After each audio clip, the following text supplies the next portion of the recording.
اعوذ باللہ من الشیطان الرجیم بسم اللہ الرحمن الرحیم رب اشرح لی صدری ویسر لی امری واحلل عقدۃ من لسانی یفقہوا قولی۔ رمضان المبارک فضائل المسائل الاحیاء کتاب۔ رمضان کا دوسرا اشرا بخشش کا ہے، اس میں یہ دعا پڑھتے رہیں: اللہم اغفر لنا ذنوبنا یا رب العالمین، اللہم اغفر لنا ذنوبنا یا رب العالمین۔ نفل روزے اور ان کے فضائل۔ شعبان کا روزہ اور 15 شعبان کے فضائل۔ ام المومنین صدیقہ رضی اللہ تعالی عنہا سے روایت ہے کہ رسول اللہ صلی اللہ علیہ وسلم نے فرمایا، میرے پاس جبرائیل علیہ السلام آئے اور کہا، یہ شعبان کی 15ویں رات ہے، اس میں اللہ تعالی جہنم سے اتنوں کو آزاد فرما دیتا ہے جتنے بنی کلب کی بکریوں کے بال ہیں، مگر کافر اور عداوت والے اور رشتہ کاٹنے والے اور کپڑا لٹکانے والے اور والدین کی نافرمانی کرنے والے اور ہمیشہ شراب پینے والے کی طرف نظر رحمت نہیں فرماتا۔ عرب میں بنی کلب ایک قبیلہ ہے جن کے یہاں بکریاں بہت ہوتی تھیں۔ امام احمد نے ابن عمر رضی اللہ تعالی عنہ سے جو روایت کی اس میں قاتل کا بھی ذکر ہے، بہقی وغیرہ کی روایت ہے یہ۔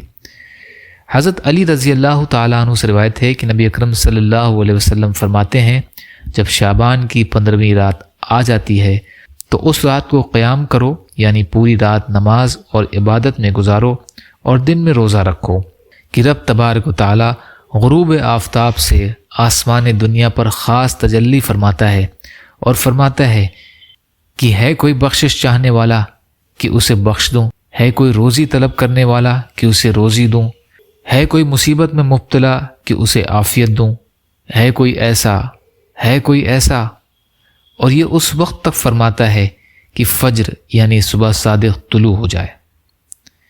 ابن ماجہ کی روایت ہے یہ۔ ام المومنین صدیقہ رضی اللہ تعالی عنہا فرماتی ہیں کہ میں نے حضور صلی اللہ علیہ وسلم کو شعبان سے زیادہ کسی مہینے میں روزہ رکھتے نہیں دیکھا۔ ہر مہینے میں 3 روزے، خاص طور پر 13، 14 اور 15 تاریخ کو، جنہیں ایام بیس کہتے ہیں۔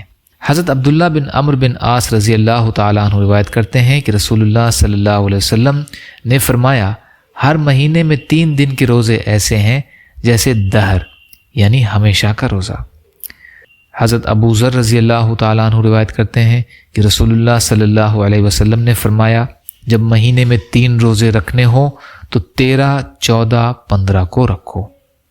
امام احمد وغیرہ کی روایت ہے یہ۔ حضور اقدس صلی اللہ علیہ وسلم 4 چیزوں کو نہیں چھوڑتے تھے: عاشورہ یعنی 10 محرم کا روزہ، ذی الحجہ میں 1 تاریخ سے 9 تاریخ تک کے روزے، ہر مہینے میں 3 دن کے روزے، فجر کے پہلے 2 رکعتیں۔ روایت ام المومنین حفصہ رضی اللہ تعالی عنہا سے ہے اور حدیث نسائی شریف کی ہے۔ پیر اور جمعرات کے روزے۔ رسول اللہ صلی اللہ علیہ وسلم فرماتے ہیں، پیر اور جمعرات کو اعمال پیش ہوتے ہیں تو میں پسند کرتا ہوں کہ میرا عمل اس وقت پیش ہو کہ میں روزہ دار ہوں۔ ابو ہریرہ سے روایت ہے، ترمذی شریف کی حدیث ہے۔ ابن ماجہ میں انہی سے روایت ہے کہ رسول اللہ صلی اللہ علیہ وسلم پیر اور جمعرات کو روزے رکھا کرتے تھے۔ اس کے بارے میں عرض کی گئی تو فرمایا، ان دنوں میں اللہ تعالی ہر مسلمان کی مغفرت فرماتا ہے مگر وہ 2 شخص جنہوں نے آپس میں ایک دوسرے سے جدائی کر لی ہے، ان کے بارے میں ملائکہ سے فرماتا ہے، انہیں چھوڑو یہاں تک کہ یہ صلح کر لیں۔ حضور صلی اللہ علیہ وسلم سے پیر کے دن روزے کا سبب دریافت کیا گیا، فرمایا، اسی سے میری ولادت یعنی پیدائش ہوئی ہے اور اسی میں مجھ پر وحی نازل ہوئی۔ ابو قتادہ رضی اللہ تعالی عنہ سے روایت ہے، مسلم شریف کی حدیث ہے۔ یا اللہ ہم سب کو کہنے سننے سے زیادہ عمل کی توفیق عطا فرما۔ یا اللہ مظلوم فلسطینیوں، کشمیریوں، روہنگیا مسلمان اور مسلمان جہاں بھی پریشان حال ہیں، ظالموں کے ظلم کا شکار ہیں، ان کی مدد فرمائیے۔ رمضان کریم کا حق ادا کرنے والا بنائیے۔ یا اللہ رحم کا، کرم کا، عافیت کا معاملہ فرمائیے۔ صبر اور شکر اور اچھی طرح عبادت کرنے والا بنائیے۔ یا اللہ ہمارے روزوں کو، صدقات کو، زکوٰۃ کو، عبادات کو قبول فرمائیے۔ یا اللہ جو مانگا وہ بھی عطا کر دیجیے، جو بھول گئے وہ بھی عطا فرمائیے۔